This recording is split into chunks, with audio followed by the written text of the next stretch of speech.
गोदी मीडिया के द्वारा हमारी आवाज़ों को दबा दिया जाता है। सांसद के अंदर में सांसद प्रतिनिधित्व करने वाले लोगों को गालियां दी जा रही है, कटुआ और मुल्ला कहा जा रहा, आतंकवादी कहा जा रहा। यहाँ का सीएम से कई बार हम लोग मुलाकात कर चुके हैं, वो कहते हैं कि हम जोर से अगर हाथ पटकेंगे टेबल में तो हमें अरेस्ट कर लिया जाएगा। ये दूसरा चरण का आंदोलन था। यदि 15 दिनों के अंदर में हमारी ये 6 सूत्री मांगे पूरी नहीं होती है तो हम अगले चरण में उग्र आंदोलन करेंगे। ये भी कहा कि आप एक तरफा कार्रवाई कर रहे हैं सर, अगर दोषी है तो एक तरफ का दोषी नहीं होगा, उधर का भी होगा।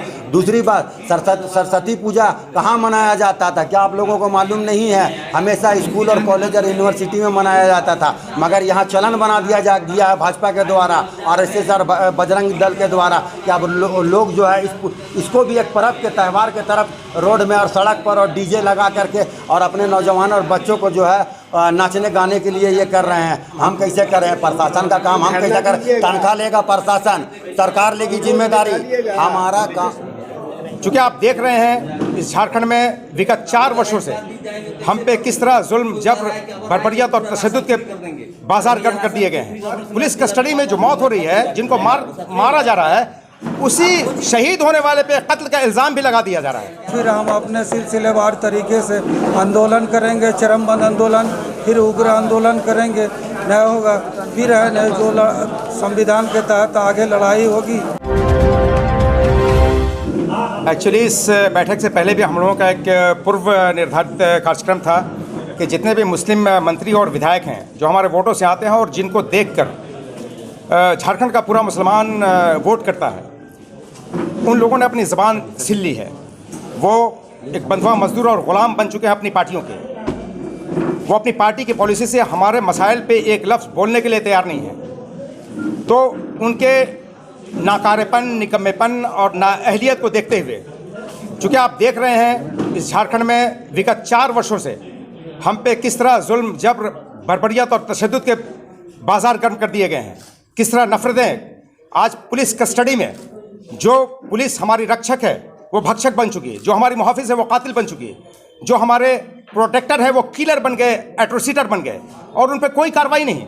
और उल्टा ये कि हमारी पुलिस कस्टडी में जो मौत हो रही है, जिनको मारा जा रहा है, उसी शहीद होने वाले पे कत्ल का इल्ज़ाम भी लगा दिया जा रहा है। जबकि सच्चाई ये है कि इस्लाम में, मज़हब इस्लाम में कोई कितना हो कमज़ोर ईमान का मुसलमान हो, किसी विकट से विकटतम स्थितियों और परिस्थितियों में भी सुसाइड नहीं कर सकता, आत्महत्या नहीं कर सकता, खुदकुशी नहीं कर सकता।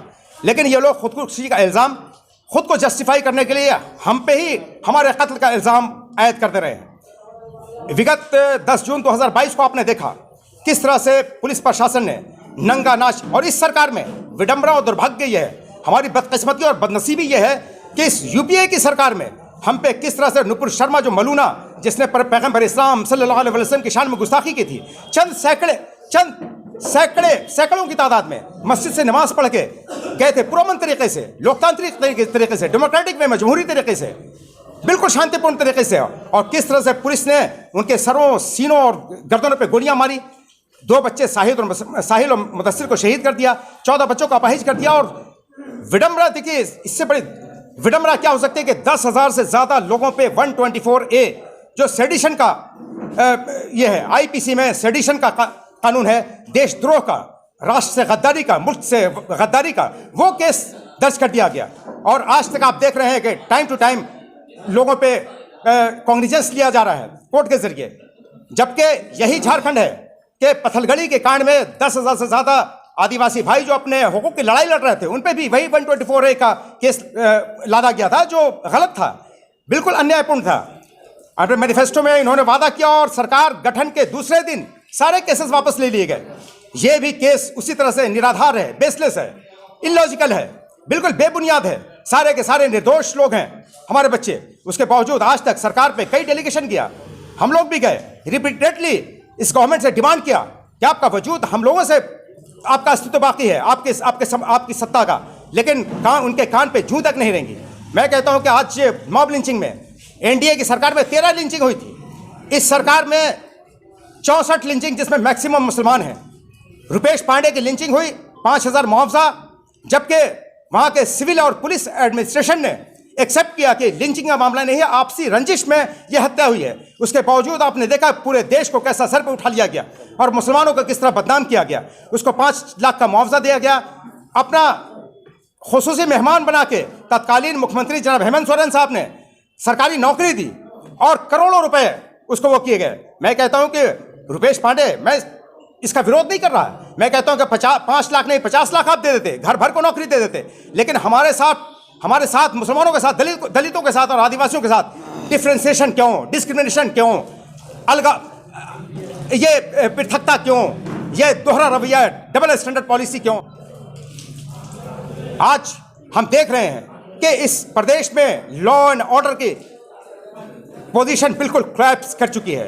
शासन और प्रशासन नाम की कोई चीज नहीं है। आज सरकार बदली, सरकार का चेहरा बदला, लेकिन मैं देख और महसूस कर रहा हूं कि इनका चाल और चरित्र वही है, वो नहीं बदला, उसमें जर्रा बराबर भी कोई परिवर्तन, कोई तब्दीली नहीं आई। तो हम लोग, अच्छा, पिछले निश्चय पत्र में मुसलमानों से वादा किया था इन्होंने, मदरसा एजुकेशन बोर्ड की बात कही थी इन्होंने, वक्फ बोर्ड की बात कही थी इन्होंने, अल्पसंख्यक आयोग की बात कही थी, अल्पसंख्यक वित्त निगम की बात कही थी, 15% रिजर्वेशन की बात कही थी इन्होंने, आपके राजेंद्र सिंह सच्चर कमेटी की सिफारिशात को इंप्लीमेंट करने की बात कही थी इन्होंने, लेकिन आज कुछ भी नहीं। आज हम लोगों के लगातार आंदोलन करने के बाद एक अल्पसंख्यक आयोग का गठन किया गया, लेकिन ऐसे व्यक्ति को चेयरमैन बनाया गया जो आज सरेंडर कर गया।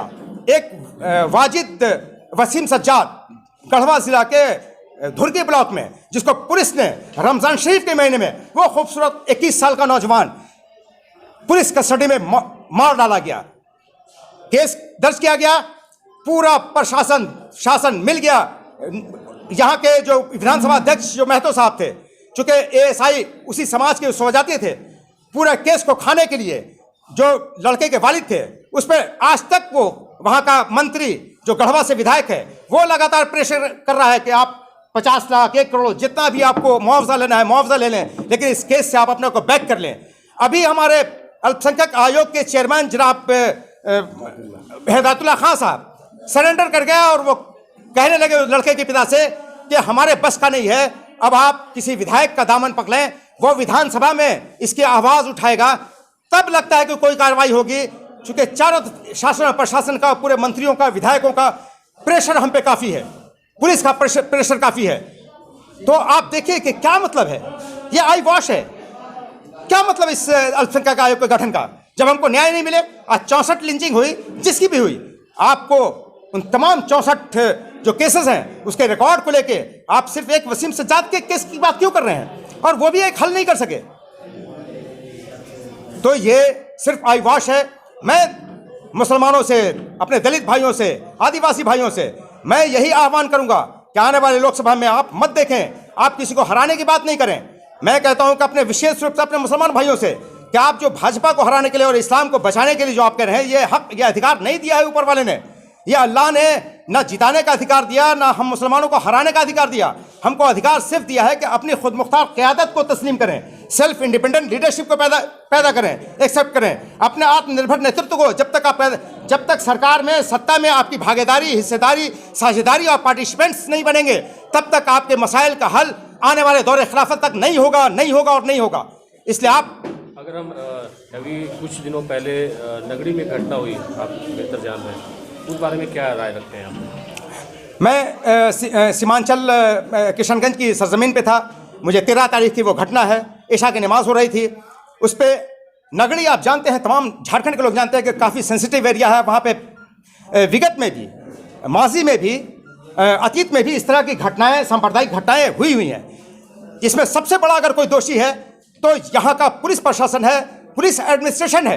वो जानता था, जब जानते थे कि सेंसिटिव एरिया है, नमाज का वक्त है, और वो लोग शराब पी के और ढोल बाजे के साथ, आपको पता है सुप्रीम कोर्ट की रूलिंग है, हाई कोर्ट का सख्त निर्देश था कि एक फ्रीक्वेंसी, एक लिमिटेड फ्रीक्वेंसी के अंदर आप बजा सकते हैं, और एक हाई फ्रीक्वेंसी में ढोल बाजे के साथ जा रहा है, और मस्जिद पर कोई भी फोर्स को डिप्लॉय नहीं किया गया, किसी पुलिस प्रशासन को डिप्लॉय नहीं किया गया।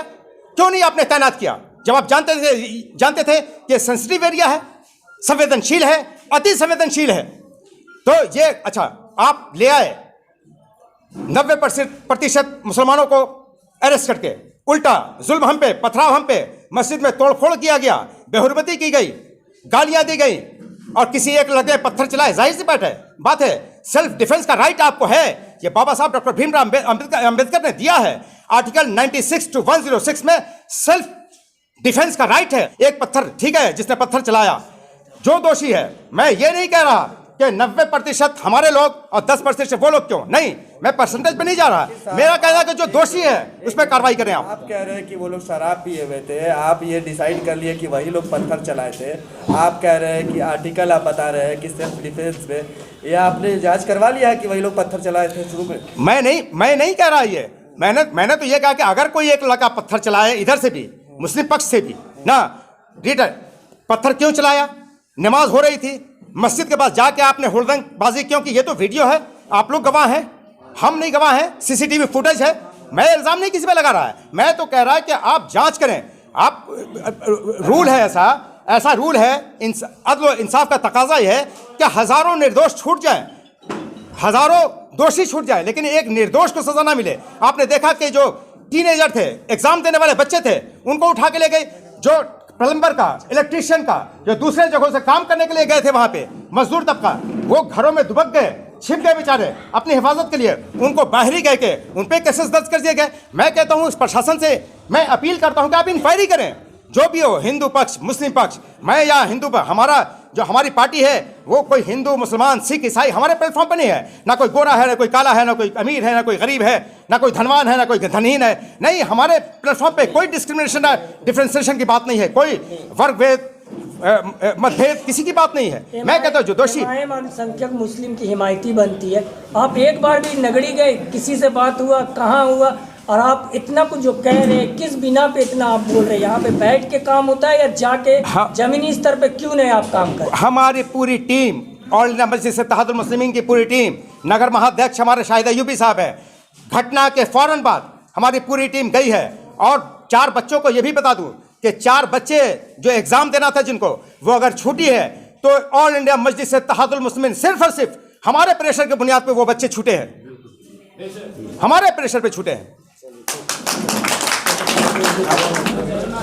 देखिए, हम लोगों ने ये मांग पत्र 3 चरणों में आंदोलन शुरू किया है। ये दूसरा चरण का आंदोलन था। यदि 15 दिनों के अंदर में हमारी ये 6 सूत्री मांगें पूरी नहीं होती है तो हम अगले चरण में उग्र आंदोलन करेंगे। देखिए, रोजगार, शिक्षा, चिकित्सा, तमाम चीज़ों पर जो है ऑल इंडिया मजलिस इत्तेहादुल मुस्लिमीन आवाज़ उठाती है और भविष्य में भी आवाज़ उठाते रहेगी। और आपके द्वारा जो ये सवाल खड़ा किया गया है कि अल्पसंख्यकों का मुद्दा ही को प्राथमिकता देते हैं, तो आपको मैं बता दूं, मॉब लिंचिंग जो है झारखंड में सिर्फ अल्पसंख्यकों के साथ नहीं हो रहा है। अभी 1 हफ्ता पहले जमशेदपुर में 2 आदिवासी युवकों का मॉब लिंचिंग किया गया सिलेंडर चोरी का आरोप लगा के। उससे पहले और मांझी में का आदिवासी युवक को बल्ब चोरी का आरोप लगा के मॉब लिंचिंग कर दिया गया। तो तमाम समाज के लोगों का मॉब लिंचिंग किया जा रहा है और हमारा मांग है कि आपने सिर्फ एक समुदाय के लोग को आज तक मुआवजा दिया है, उनको जितना मिला है वो तमाम सुविधाएं और राशि जो है तमाम मॉब लिंचिंग के पीड़ित परिवारों को मिलना चाहिए। हमको दुआ करने के लिए अल्लाह से हाथ उठाते हैं, अब कबूल होगी कि नहीं होगी, हम अपना कर्म करते जाएंगे। हम उनके पास 1 बार गए हैं, 2 बार जाएंगे, 3 बार जाएंगे, नहीं होगा फिर हम अपने सिलसिलेवार तरीके से आंदोलन करेंगे, चरमबंद आंदोलन, फिर उग्र आंदोलन करेंगे। नहीं होगा फिर है नहीं, जो संविधान के तहत आगे लड़ाई होगी वो लड़ेंगे हम लोग, हमारी पार्टी लड़ेगी। प्रदेश अध्यक्ष शाकिर साहब जनाब सारे विस्तार से बातें को रख चुके हैं। हम लोग इंशाअल्लाह उसी मुद्दे को लेकर के आगे बढ़ेंगे। झारखंड में मुद्दा नहीं है, जो मसला नहीं है, जिस पर ऑल इंडिया मजलिस इत्तेहादुल मुस्लिमीन बेबाकी से सड़क से अपनी बातों को आवाज़ नहीं उठाया है। हाँ, ये ज़रूर है कि गोदी मीडिया के द्वारा हमारी आवाज़ों को दबा दिया जाता है या सरकार हमारे आवाज़ों को दबा देती है, केस मुकदमा करके हमारे नौजवानों को जेल में डाल देती है। आप गलतफहमी अपना दूर कर लें। हमारे है क्या जो आपको दबा दिया जाता है? क्यों आपने इतना मजबूत से गजब आप बात कर रहे हैं, कमज़ोर हैं यहाँ आपको बता दे फिर रहे आप हैं तो खुद और कमजोरी बता रहे हैं। सांसद के अंदर में सांसद प्रतिनिधित्व करने वाले लोगों को गालियां दी जा रही है, कटुआ और मुल्ला कहा जा रहा, आतंकवादी कहा जा रहा। यहाँ का सीएम से कई बार हम लोग मुलाकात कर चुके हैं, वो कहते हैं कि हम जोर से अगर हाथ पटकेंगे टेबल में तो हमें अरेस्ट कर लिया जाएगा। हम ऐसे लोगों से भी मुलाकात करके आए हैं। हम लोगों को जितना अधिकार है, जितना हम लोग सक्षम है, अपनी बातों को हम लोग उठाते हैं और नौजवानों के लिए, इस समाज के लिए, दबे कुचले लोगों के लिए जितना बात हुआ है हम लोग उठाएं, चाहे मॉब लिंचिंग का मामला हो, सुरक्षा का मामला हो, रोजगार का मामला हो। कभी ऐसा बात नहीं है। विधानसभा भी घेरा गया है कई बार लेकर के। अभी जो नगरी का घटना हुआ, आप मंत्री जी को मांग पत्र दे रहे हैं, इसमें तो नगरी का कहीं भी अभी मैं आपको बता सूचित कर देता हूँ कि ये प्रोग्राम जो हम लोगों को 6 सूत्री जो मांगे थे, ये पहले से तय थी। इन लोगों पर जो आज हम लोग पत्र ले करके सौंपे हैं। और उसके अलावा नगरी का मामला रहा तो नगरी के मामला में हम खुद मौजूद होके 4 से 5 बच्चों को रात का 3 बजे भोर में 11 बजे रात तक हम थाना में कूद रहे हैं और 3 बजे भोर में बच्चा लोग को 3, 4, 5 बच्चा 4 बच्चा लोग को छुड़वा करके जो है घर भेजे हैं। और पैरवी भी की है। ग्रामीण एसपी साहब से मेरी बात हुई, वहाँ की थाना प्रभारी से हमारा बात हुआ। मैंने ये भी कहा कि आप एक तरफा कार्रवाई कर रहे हैं सर। अगर दोषी है तो एक तरफ का दोषी नहीं होगा, उधर का भी होगा। दूसरी बात, सरस्वती पूजा कहाँ मनाया जाता था, क्या आप लोगों को मालूम नहीं है? हमेशा स्कूल और कॉलेज और यूनिवर्सिटी में मनाया जाता था, मगर यहाँ चलन बना दिया गया है भाजपा के द्वारा और इससे सर बजरंग दल के द्वारा कि अब लोग जो है इसको भी एक पर्व के त्यौहार के तरफ रोड में और सड़क पर और डीजे लगा करके और अपने नौजवान और बच्चों को जो है नाचने गाने के लिए ये कर रहे हैं। हमको उसका पूजा से या पर्व त्यौहार से कोई आपत्ति नहीं है, मगर आपको जब मालूम है कि इजाज़त भी होना चाहिए एसडीओ से।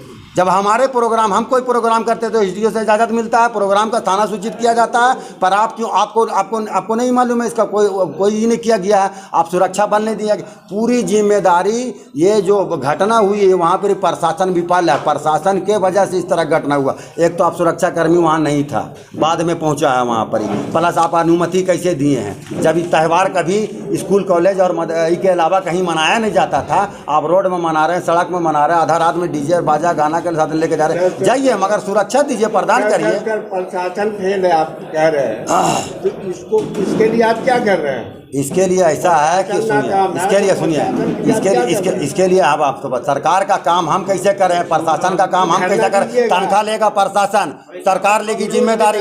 हमारा काम धरना दीजिएगा, जमहूरी तरीका को आप अपनाइएगा। ऐसा है कि हम पहले ही बता चुके हैं कि हमारे सदर ऑलरेडी बिहार गए हुए थे। जैसे जानकारी मिली 4-5 लोगों को हम लोगों ने रिलीज कराया।